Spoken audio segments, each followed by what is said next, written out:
Hey guys, NJ here. So we are now looking at the modified Skyzones. I have done the mod that I said I was going to. You know, you guys are putting your hard-earned cash into these. Obviously I got these as a review sample. I 100% owed it to you guys to at least give this a go and take a Dremel to it and see whether this modification could be done and how it would turn out. As you can see, we have a lovely big gap here for a nose to fit, and if I tilt that at just the right angle, you can see there is a nice angle for a nose to sit, that kind of angle. So the question is, how have I done this, and what is it, what stage is this at? How does this fit up? I'll tell you, this fits beautifully now. It's really comfortable. I can get my eyes right up to the optics. It really does change these. If you've got a slightly more if your nose is a little more like mine, you can have a look at my previous video if you want to see a shot of my face and how these originally fitted up to them and why they didn't fit very well. And you can see this gap here now is a lot more like the Fat Shark's, much more of an angled gap, whereas before they just simply wouldn't fit. So if I just pop these faceplate piece off, I can just show you what I did to each part.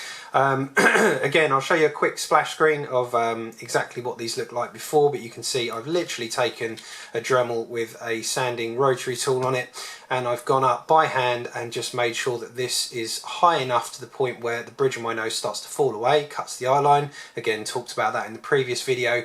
And I've also taken some material off the sides here because this was pinching my nose, so I've taken some off the sides, some at the top. If you're going to do this mod, you might as well customize it to your particular nose and make sure that they're comfortable, but doing the faceplate itself is very, very simple.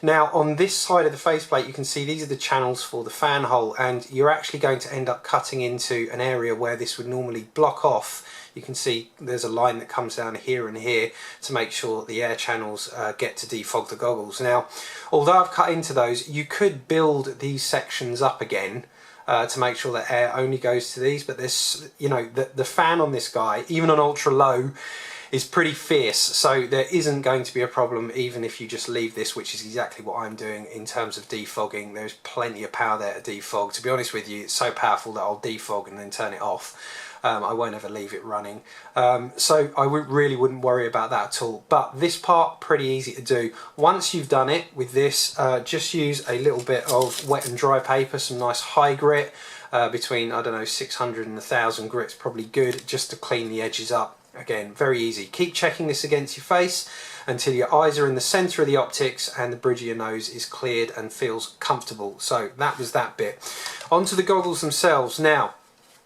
You can see here, if I tilt this, the angle that I've now got.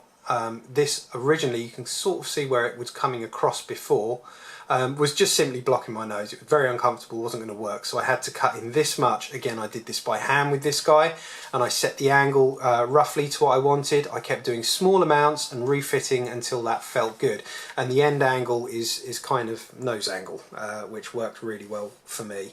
And you can see that from the angle that I've got here. Now, if I turn it around this way and bring it a bit closer, let me talk about something here. So you can see there's one hole here. This is where the screw recess is. You obviously don't want to go too much lower than where I have, otherwise you're going to start making contact with that screw. So you want to take off enough to where it's comfortable, but don't go any further than that.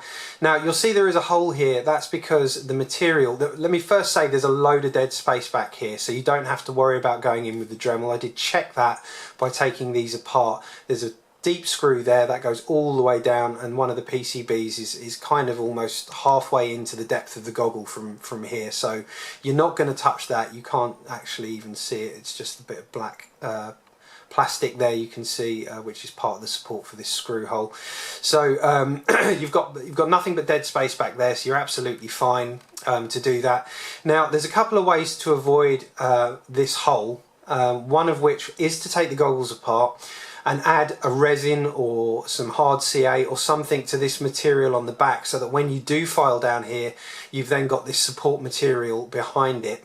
Now that's one way to do it. That will work absolutely fine. If you don't want to take the goggles apart, the other way to do this, which is the way I'm going to do it, is to use this stuff called Sugru. There you go. So this stuff is, I think it's an American made substance, but it's very much, it feels like blue tack. It's kind of clay-like. and you get a little kit like this with different colours in. I've gone for this stuff, the pitch black, and when this stuff, it's very easy to mould and shape. It's very adhesive, and it gives a similar finish to this. So when you what I'm going to do is push some of this stuff into this gap here and smooth it down with my finger, and you just leave it for 24 hours and you get a really good solid but ever so slightly rubbery finish to this, and I've used this stuff before. It's really good stuff, and pretty easy to get anywhere these days. So I'm going to use that to do this to finish it. If I'm then not happy with the finish, the last thing you could do is to use some black plasti dip. That stuff's really good as well for just giving you a nice rubbery finish. But I did use again on here after I'd finished using the Dremel, the wet and dry, and that actually brought that back up to a kind of satiny black finish anyway, which is similar to this. Now this stuff it does appear, you see it's starting to peel here, there is actually a gloss black under here, and I think the goggles were gloss finished much like the white ones, and what I'm suspecting is they realised that this was a massive fingerprint magnet if you left it gloss black, so they've covered it in a very thin silicone skin. But the problem is it's too thin, and it's, I've been careful with these, and already it's starting to, you can see the gloss black underneath with the silicone starting to come away. I can see a few of you probably just peeling this back and going with the gloss black, but really they should have gone with a slightly thicker finish of that silicone on there. But either way, that's what we're going to do. I'm going to do this Sergu mod now, but as you can see, it's so much more accommodating for the nose.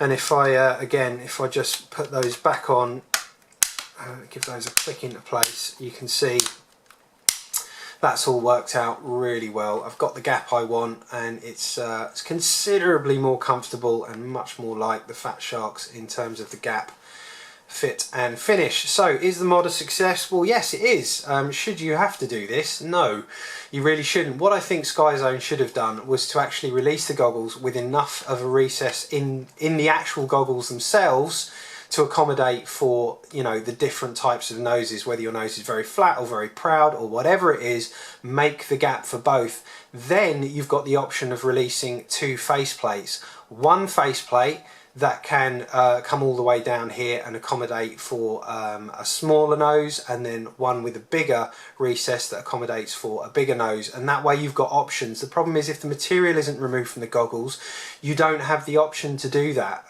So really it's down to the design of the goggle. If they do that, they can cater for all markets with two faceplates, and I would take two faceplates being in the kit over an LED strip, which, I know it's cool, but personally it's not important to function of these goggles, and I don't think it's a real sort of serious look at, it doesn't make it a serious goggle for me when you start looking at bells and whistles like this. It's kind of stupid. I could do without that. I could do without the front camera, really. Save the money on those, give us a second faceplate, one for smaller noses, one for bigger noses, and make sure the recess is in the design of the goggles in the first place. Then Skyzone, you have a very competitive product. So there is a quick look at my attempt at the modification. I do think it was successful. If you're feeling brave and you want to give it a go, I think you will be able to do it with a decent level of success. Let's have a look at how this finished up.